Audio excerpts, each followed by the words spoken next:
fourth book, and I think you have something to offer in as far as knowledge and ignorance is concerned. And I would like our viewers to first get to know about this concept, probably from a general term, then to the book specifically. So let me start with Dr. Norman. First, I have heard that authors or writers are usually readers. And I wanted to first get to know how many books, if you know, had you read before you could write your very first book? When you go at home, there are many books there. To the office, there are many books. And I think that person who came to that conclusion was right. Because we learn from others. We learn from our mistakes, we learn from systems that have not been working. There's always moments of learning and inventing. And I believe every leader must come to that place.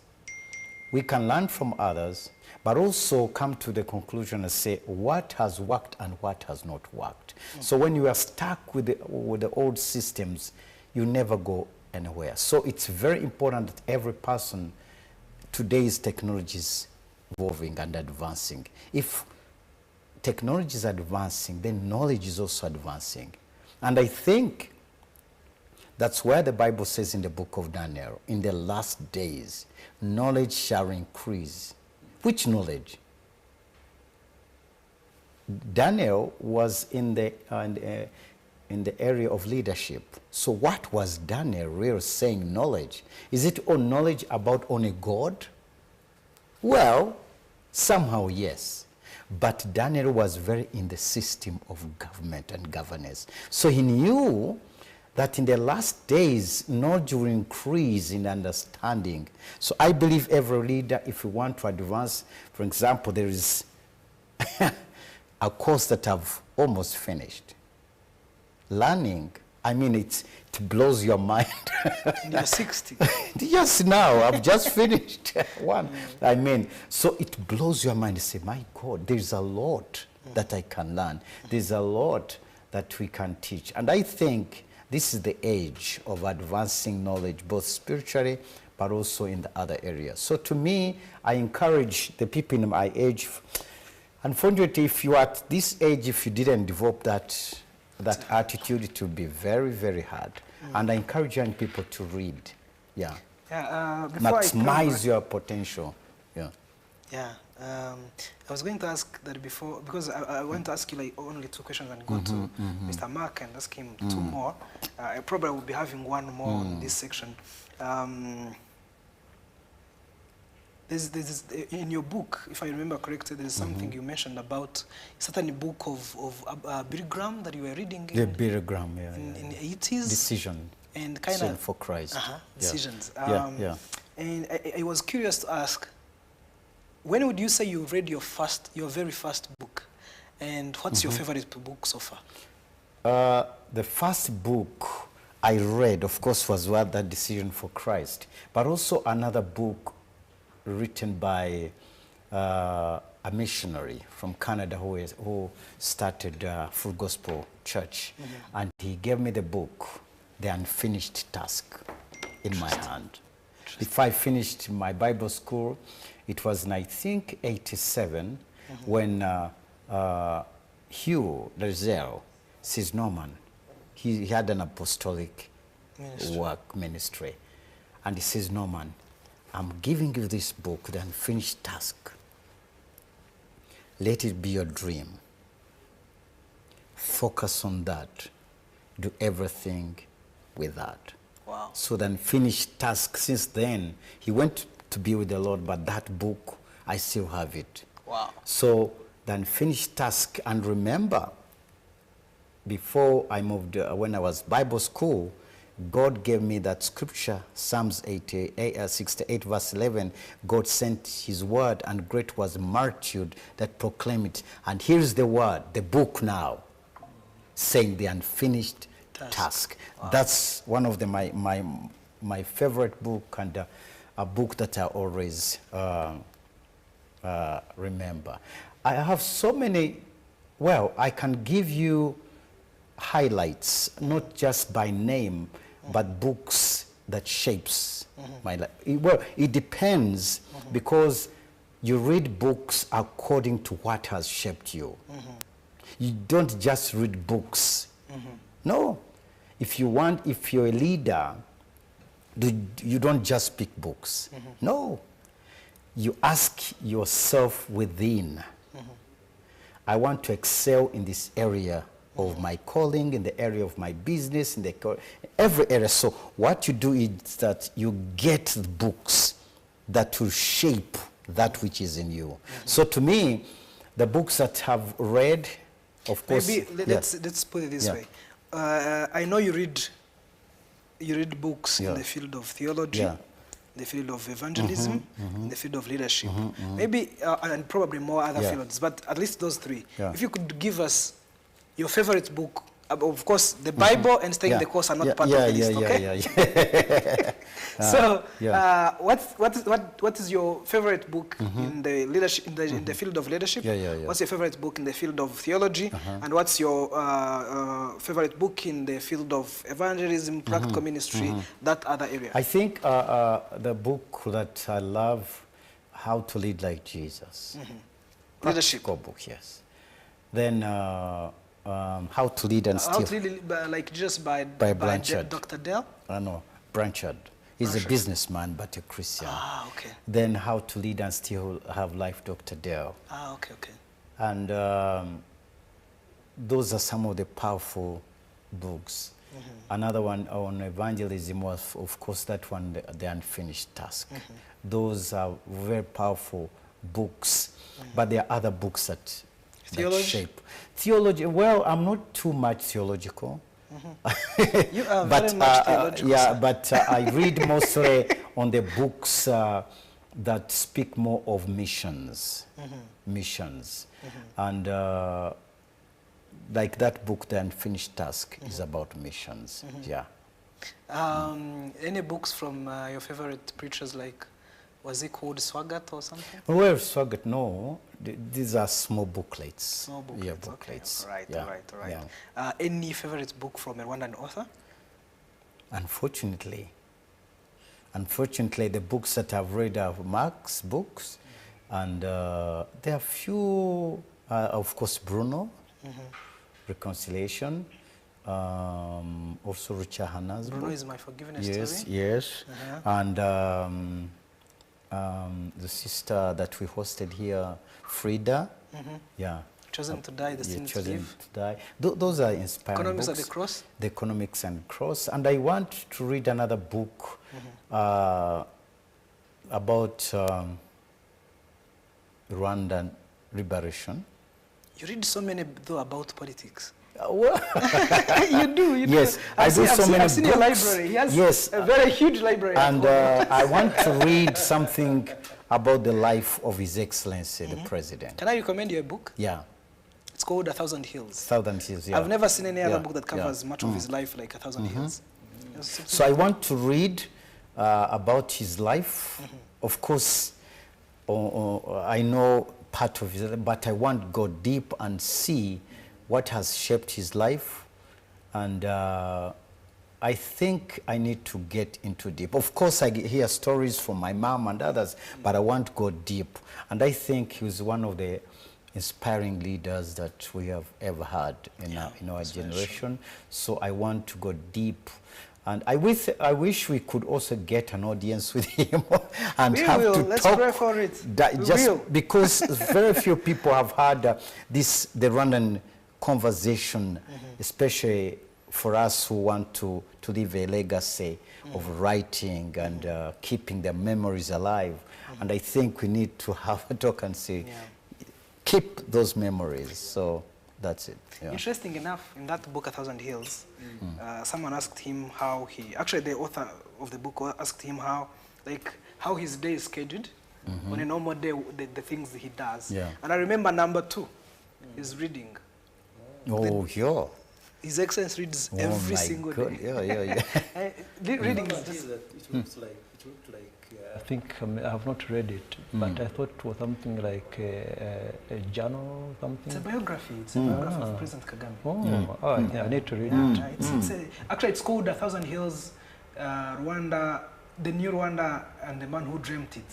So the Man Who Dreamt It, they're talking about President Kagame. They talk about his birth, how he flees to Uganda, the schools are attended, how he met his wife, how he went into the bush, going to the US, coming back. They come up to 2007, I think. The Vision 2020 is covered. The book is just an amazing book. I think Vital Muvunyi, we need also to get, I think, because we bring authors, and when we hear authors face to face, and people go deep into the books, and like we're entering deeper into somebody's life. I think the Western world has taken part of us. So we need also to have African or Rwandese authors that we sit with them directly and go deep into what they have written. Sure. Mr. Mark. Yes. So let me also try to get you on the thing, not to get you, I mean, let me try to hear your opinion on some of these things, because you wrote, in fact, let me read a little bit more on that chapter that I mentioned, chapter 6. The knowledge chapter. The knowledge chapter. I loved how you open it. You said, ignorance and knowledge are two powers that shape the destiny of every human being. Ignorance keeps us small. Ignorance keeps us small. It keeps us chained and limited. While knowledge opens doors, liberates and expands us. Just like the tree of life and the tree of death stands as symbols of growth and decay, ignorance and knowledge are the roots that feed the trees. But before I really enter into the books, because as Rwandan authors, I know you write a book, but you also have to kind of teach people how to read your books. That's the kind of, because I think you're the first authors in Rwanda. Like your generation is the first that is really doing an amazing job. Otherwise, you would hear one book here, another one book here, another one here. You wouldn't find an author that is writing 3, 4, 5 books. And it's been an amazing thing to see how even the associations of authors. I had never heard of association of authors, and I'm only hearing about them nowadays. So I know there's a big job you're doing on the writing. I mean, on building the culture of reading. So that's where I actually wanted to start. Same question like I asked Norman.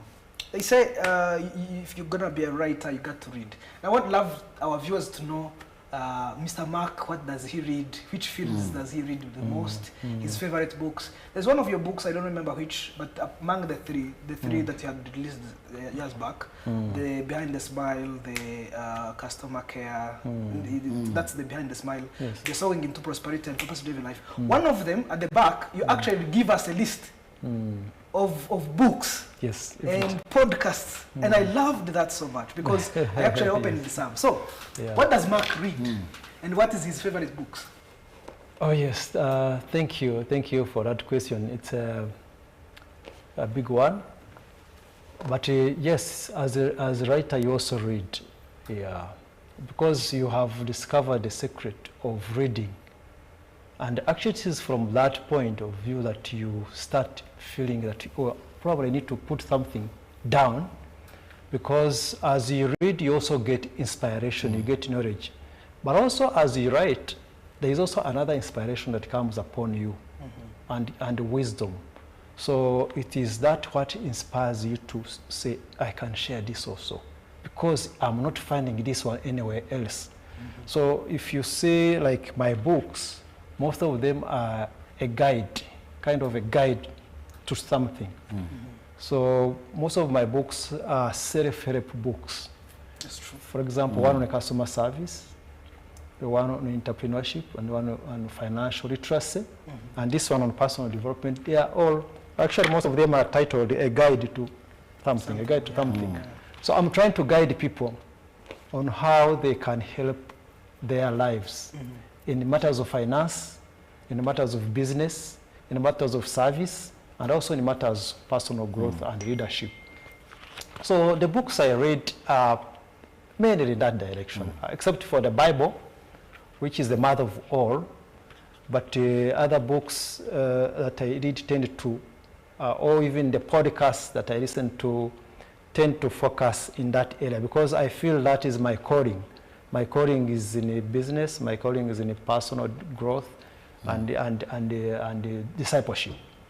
So the books I read tend to kind of go in that direction, and most especially find me reading books like the finance books, books that are financially trusted books on businesses, like the Rich Dad Poor Dad book.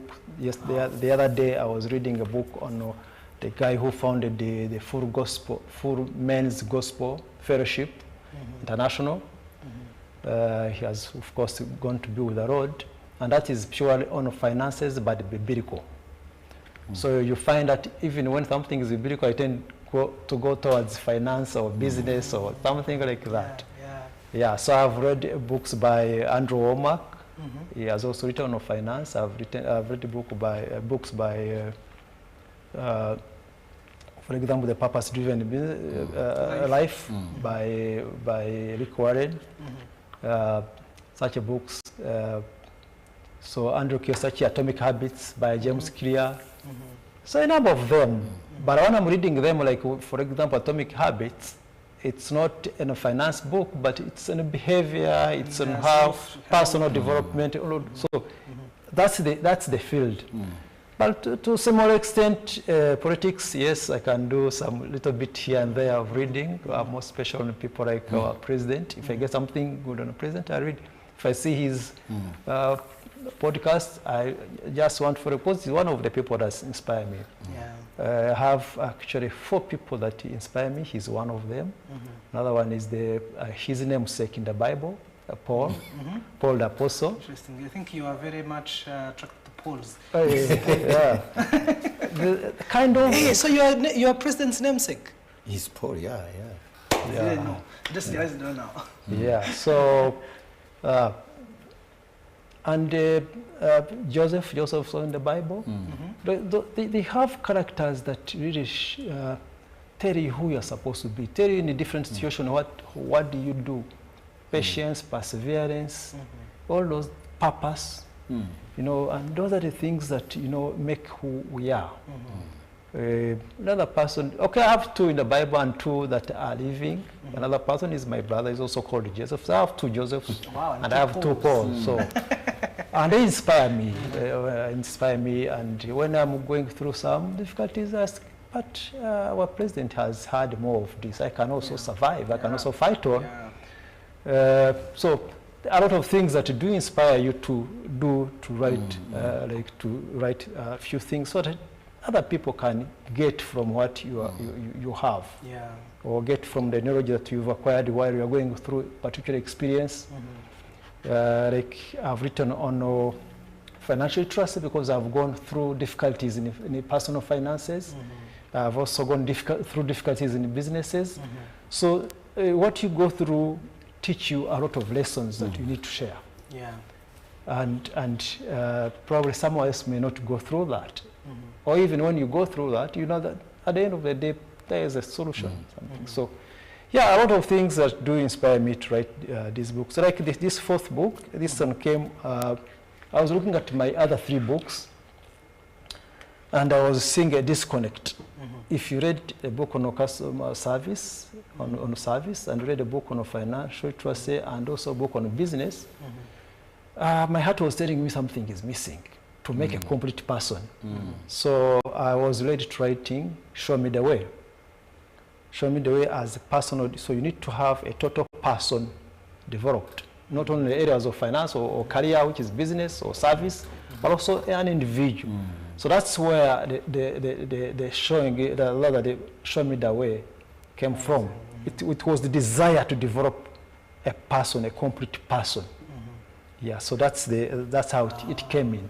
It's interesting because, like, again, you open your book with, I think the very first chapter is about identity.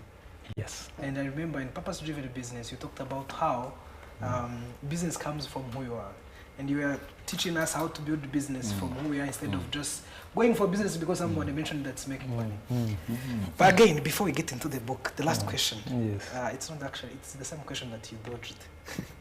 So I'm taking you back. Yes, yes. What's your favorite book? So whether you choose one from all the fields you read, or if you could go into personal development, what would be the book you would recommend our viewers? In finances, what would be the book that you recommend our viewers? And in business, what would be the book that you recommend our viewers? And lastly, among non authors, if you read them, which one would you recommend us? That's a very hard question because what I may like, someone else may not like. But if it is from my point of view, the Purpose-Driven Life by Rick Warren is a book that almost every Rwandan should read. I really, hello Rwandans, every one of you, Mark says you should read Purpose-Driven Life. Yes. Probably you're not telling me to talk also about mine. Not yet, yours are not part of it. So that's one, but if you're looking at finances, there's a book by Andrew Womack on finances. Yeah, Andrew Womack on finances. I think it is Financial Stewardship. Ah, okay. Yes, by Andrew Womack.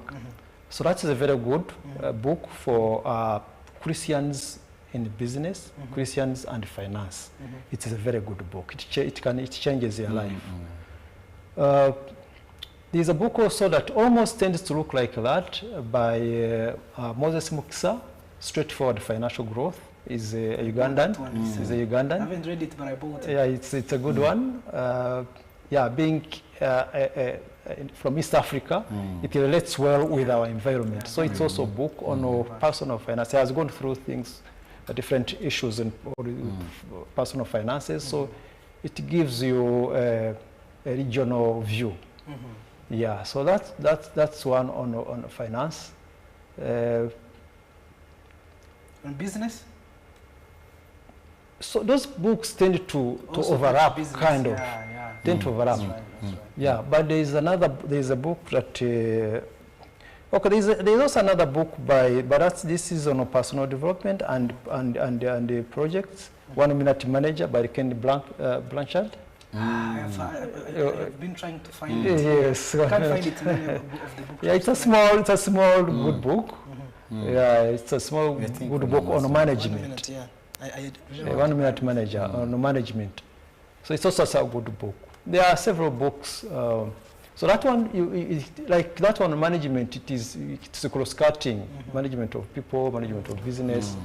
Yeah. Okay. And several others, of course, that maybe I can get off head now. Rwandan authors. Rwandan author. Which book? I think I have liked the book by. There's a book that has inspired me by Bishop Mbanda. Okay. It's kind of autobiography, but it gives you a life of resilience as from his childhood, and gives you the spiritual view of life, life in its physical nature, how he moved from Burundi on foot to Nairobi. Interesting. Yes. Extremely interesting. In those days when he was very young, and also connecting to the US. So it's a book that inspires you as a young person, how he grew through the ranks from kind of self-made, you know, kind of self-made. Yeah, so it's a book that you need to read also by Bishop Mbanda. It's a very good book. It has, it is so inspiring, and I encourage also Rwandans to read it. Yeah. Wow. All right, so let's get into Show Me the Way. Let's start with the cover. Yes. The cover shows a positive and negative something. There could be charges. I don't know. And then I Care Framework. I Care Framework was like, that is the author trying to tell me that he cares about me? You know. But then in the book you find out what it means. And it's a guide to personal learning and growth and development. So let's start with the cover. Why would you put a positive and a negative on the cover? What does it even mean? For someone who might go into any bookshop and finds this book there, and they are curious to know what you mean by negative and positive on the cover, what would you tell them? Okay. Thank you for that good question. Yeah, the negative, life has two ways. There is the positive side and a negative side. Even in mathematics, when we are doing mathematics, there is a number line. You know the number line? Yes. From 0, you go to positive, or to negative. Negative 1 up to infinity. So positive from positive 1 up to infinity as well. Yeah. So life has two sides. You can decide to go to the positive side. You can decide to go to the negative side. And either way, it has, as the mathematics have the infinity, either way you can have infinity on both sides. Yes. So you could go into positive until infinity. Yes, there is no limit. It's as simple as so. That is basically the life has the two sides. Do you choose, because it is shown me the way as the title says, do you choose to go negative? You'll go negative. You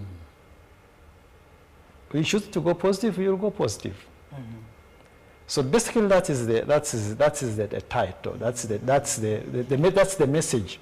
Okay. However, when you talk of the IKEA framework, this book, when I was writing it, I was thinking of a total personal development.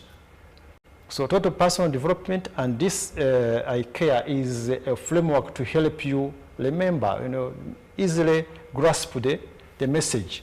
So I stands for identity, and C stands for choice. And the choice, like I explained, you either choose Positive or negative. going positive or you choose going negative. And the A stands for action. Action R stands for the records. Like this book is a record. So when you are developing, it's better you also record what you are doing. Yeah. Even in the businesses, you need records to measure performance. So R is for the records, and E is evolve, so which completes the word IKEA. So evolve, when you've grown, you've learned something, you need to evolve yourself into others. And that is when you have, the person has grown, you need to start evolving. You need to start discipling. When Jesus was here, the only way he could evolve into us is to commission us. So he used the disciples to evolve himself into us. So if you have grown and you have achieved something, you've learned something, the next step is to evolve yourself. You personally need to evolve to grow more, but also evolve into others. Yeah, so basically that's the IKEA framework, IKEA model. So everything else that is written in this book is going according to the framework. That's how it is designed. And if you have seen most of my books, I start with a graphical summary of the books to give you a picture of what you expect. So if you open the next page, you'll find the whole picture of so basically that is the explanation for the picture on the cover. You just reminded me, there's this gentleman he's an actor that I love so much. He's called Denzel Washington. He says in one of his interviews, he says, the first part of our lives we learn, the second part of our lives we earn money, and the third part of our lives we return. And so when you were talking about how even Jesus, for him to evolve, to kind of, share his life into us, he had to kind of commission us. You just reminded me of the quotation. Now, thank you for already going through, because my second question was going to ask you to help us know what is IKEA in full words. Yes. But before I can ask any specific thing, so that I want to do this so that at least if time is not on our side, we'll be able to have got the entire picture of the book. So as you just mentioned, the book is divided into 5 parts. The first book part is about identity, and it has 2 chapters. We talk about identity, creator, connector, and comforter. If you could give people a taste of what this part is about, what would you say it's about? Yeah, that is a simple, actually a simple chapter, because identity, for the Christians, I will not speak for those who are not Christians, even when I wish that they become Christians. But for the Christians, we know that our beginning starts with God, because that's what the Bible tells us in the book of Genesis, chapter 1. It tells us God created man, and he breathed into man, and man became into being. So that tells us who we are, tells us where we come from. So our identity is in God. However, along the way, man fell short of that glory of God. As we know from the Bible, man sinned, and there was a separation between man and God. So for some time that happened, but God was not pleased. He had to redeem man. But the only way he could do it is to send his son, Jesus Christ. So that's why you find the connector there. So the connector, it stands for Jesus Christ. Is the one that brings back us to the original, to the original identity. So we come back to our original identity that we had. We did not lose it for good. Jesus redeemed it back. So our identity comes back through Jesus Christ. So that's why you see the connector. Yeah. So from there, if you remember when Jesus was going, in the book of Matthew, when he was going, he told us, I'm not leaving you alone. I'll send the power. And the power is the Holy Spirit. And that's why you see the comfort. And the Bible tells us the Holy Spirit is the comfort. So, so this is the Trinity. Yes, the whole Trinity. So our identity, it is through the whole of that Trinity, in that way. So that's our identity. So until you come to know your identity, then whatever you are doing, you are most likely actually to tend towards the negative side. Because when you've lost identity, you are likely to lose the focus, the purpose. Because you don't know the purpose. You don't have the focus. So you kind of lost.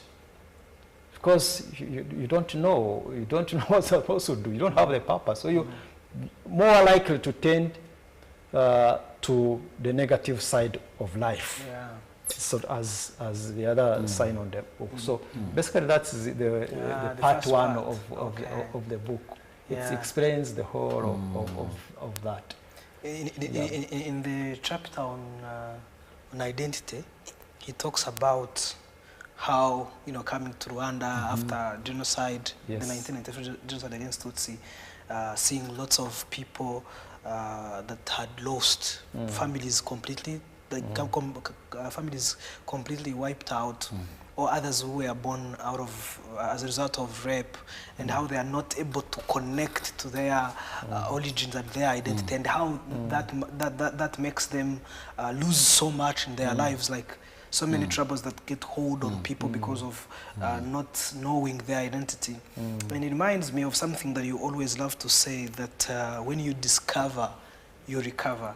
It's just telling us that we need to discover that our identity is from the Creator. I wanted to hear your thoughts about what happens when someone discovers that God is actually the source of their maybe before he goes there. When I was talking about the aftermath of genocide, the people have lost their identity. That's the human identity. And that is heavy on them because they cannot trace their human identity. So imagine if there is that problem at that level of human identity. If you lose then your creator identity, it is even more chaos. That's true. So you can see. So that is actually should be a reflection of what happens when you don't have the spiritual identity. Wow. So what happens when you discover your spiritual and your human identity? One of the attributes of God is the God, the Creator. Mana rurema. When you understand that God is a creator, in other words, he has the attributes of creativity, of changing, of transforming, of envisioning. When you lose that attribute of God, then you lose yourself. You are stuck in a situation where you say, I'm a nobody, there is nothing good out of me. But once you discover that you are not just a mistake, God is able to reveal to himself who you are.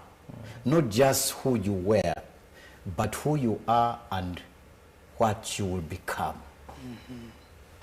Many times we are stuck by who we were, and we lose the sight of understanding he's also a God of today and tomorrow.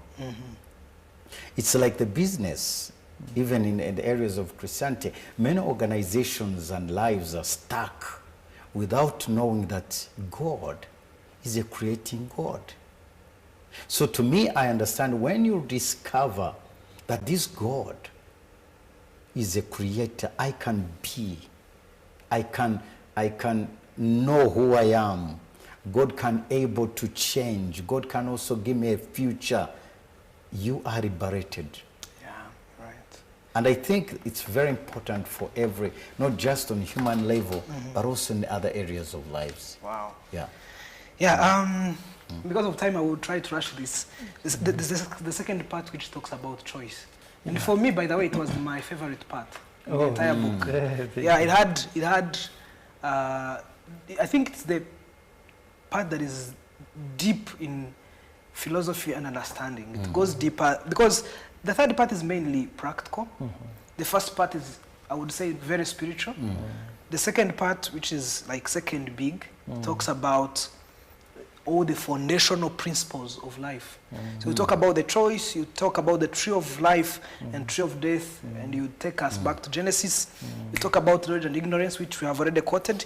You talk about the law, right and wrong, and I think it's where you also talk about the spiritual law, the human law, and another law. And then there's good and bad, there's fear and faith, and then there is negative and positive paradigm. So this is me just reading through the content, but I wanted you to share with our viewers, what do you put in this part 2? Well, thank you again.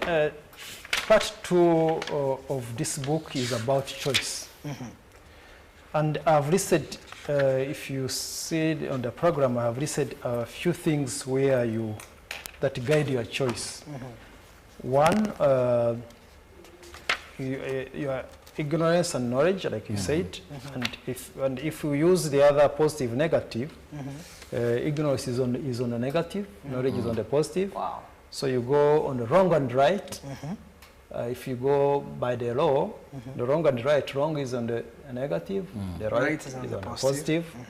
And then good and bad, and faith and fear. Faith is on the positive, fear is on negative.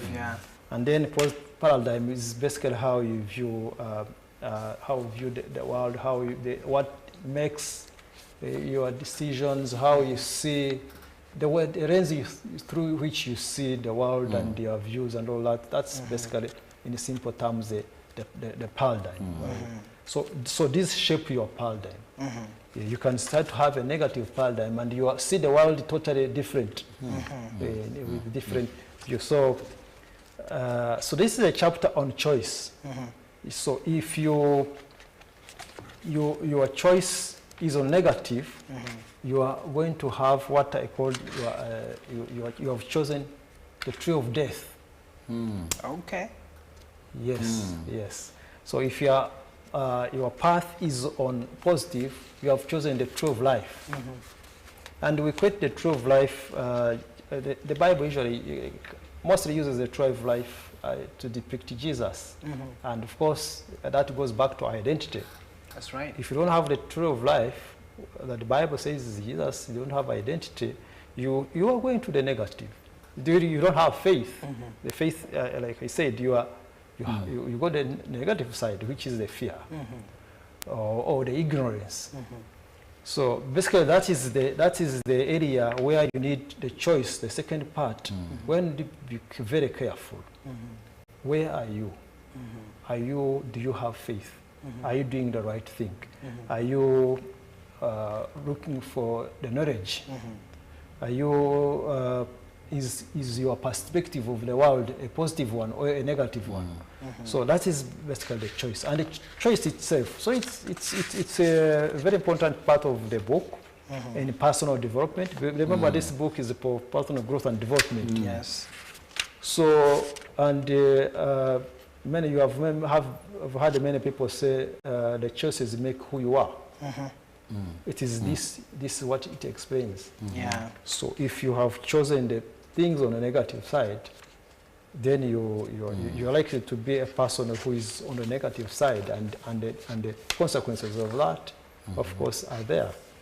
So yeah, that's the choice. That's the choice part of it. So you cannot talk of personal development and growth without talking about choice. That's right. Because the choices shape us into what we are. Yeah. Yeah. Wow. Since I said this is the part that is most favorite to me, allow me to quote something you wrote on page 30.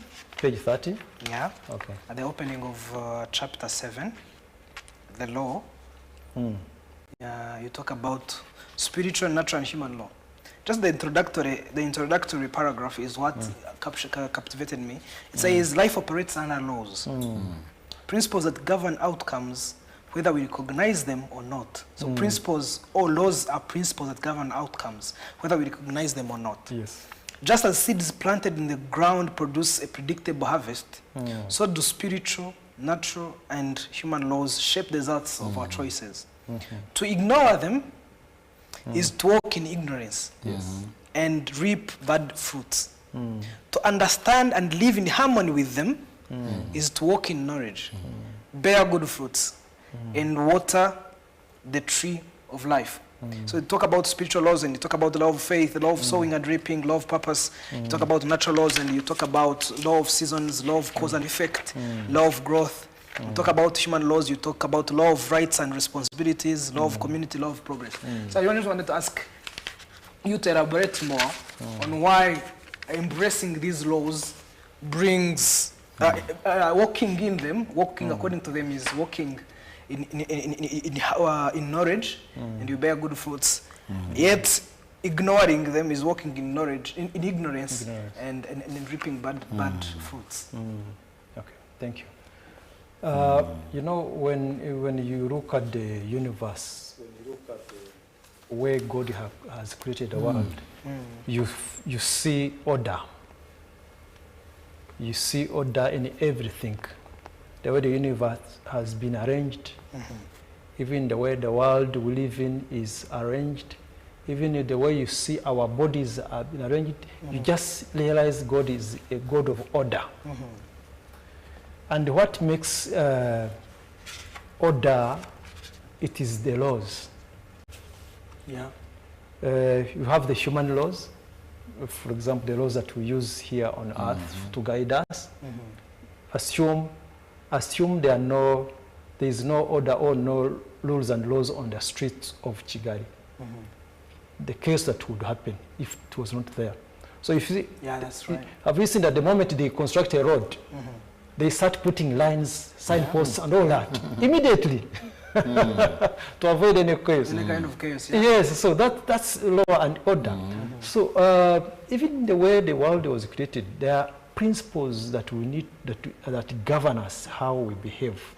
So that's what makes us have the natural laws, the spiritual laws, and human laws. The human laws are those ones that we've been talking about.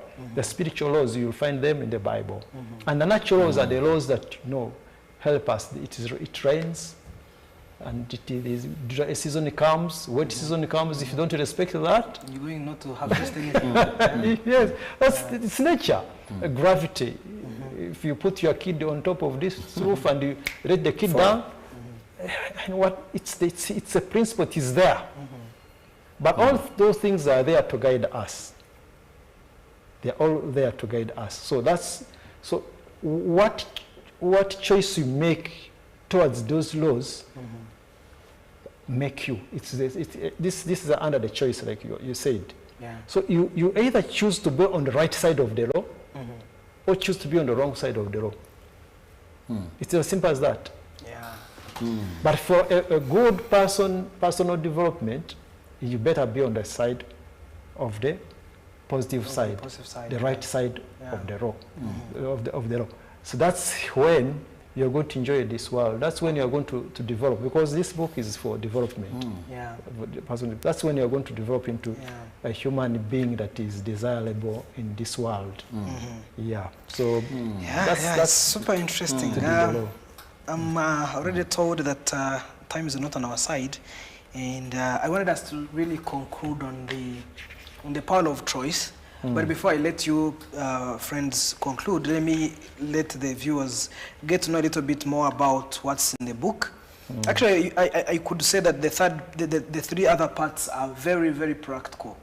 Even the way the book is written, I was telling the author earlier before the conversation, I was telling him that it's not a book that you read on a train, or on a bus going up country or somewhere. It's a book that you want to read when you are seated somewhere with a pen and taking notes. It's not just stories after stories, that bring inspiration and all that. It's a book that is very, very practical. Like the third part talks about action. Talks about action, purpose, mission, vision, niche and career. It talks about goals. And in fact, with goals, they will give you examples. You will read how you construct them and everything. The book is very, very detailed about how you build your goals. It talks about strategy. It talks about performance and productivity, which is one of the issues that a lot of people are dealing now with. We are working too much, but the productivity is going low, yet we have all the tools. People are wondering, how do we increase our productivity? Then there is effective and efficiency. There's procedures, process and system, which I also found very, very interesting. There's wheel of life, there is flywheel, and obedience and discipline. Part 4 talks about results, records, and report. So he said this book itself is a record. And part 5 is evaluation and evolve, which I think is more similar to the 7th principle of the 7 habits, the sharpen the saw. How do you keep moving? So as we come to the end of our conversation, let me ask Dr. Norman on the power of choice. Deuteronomy 30, I think. Just God says, I'll give you, actually, it's like what you wrote here. Either you go to life or you go to death. God says, I am giving the earth and heaven as witnesses. If a witness, back in the days, if a witness was a woman, they would doubt the report. Today, if a kid is under 18, they kind of doubt the report. But God is saying, heaven and the earth are my witnesses. Who could ever go against such a witness? That I am giving you the power to choose life and death, prosperity and destruction. What will be your words to our viewers who've been watching this conversation on the power of choice that God has given us? God is good. God has not made us to be robots. He has made us, given us the power to will, the power to be his agents. In fact, the Bible speaks about that we are ambassadors of God. We present God. We present God in every area of our work. Like Mr. Mark, God has raised him to be an ambassador, his representative in the area of business world. And he made a choice on that, and that's why he's doing this. God has made it, given you a gift. You have made a choice how to do it. So we can use this power of choice for the greater good than making wrong decisions and choices to the worst. So what are we seeing in the world today? We are seeing in the society, break up in the society today because one person has made a wrong choice. So we can make a choice and do good.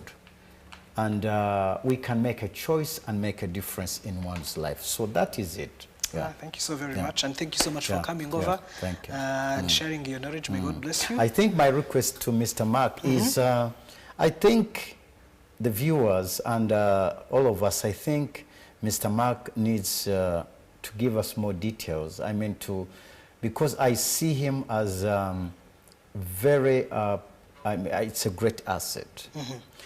I think we need such people, and I think give us more information where they can find him. Actually, that's the last question I was about to ask him. Yeah, because it seems he can be a very great asset to other people. He's already asked in my question how we can get to you, how we can connect with you, since you're also into mentorship and training entrepreneurs, but also how do we get the books, the previous books and this one, and I would like you to conclude on the pearl of choice, just like the question I had asked now. Yeah, my books are in the bookshops. This one has not been released as yet to the bookshops, but the rest of the books are in the bookshops. Yeah, I'm also available. I'm on Instagram, LinkedIn. Can I get my LinkedIn? I do training. On Instagram and LinkedIn, what handles do you use? My names. Your names? Yeah. Just like Simple. they appear on the books? Marcel Nyirimbibi. Okay, okay, great. Yeah. You're saying you do... I do training. I do training and mentorship. So if one needs me, or even public speaking, I do that. If one needs me, can get me my contacts on LinkedIn or Instagram. I'm also, I go to CLA, still is my church. I also actually teach discipleship. So you can also get my contacts from there. Yeah. Regarding the choice, you asked me to finalize with the choice. Yes, yes. It is a very important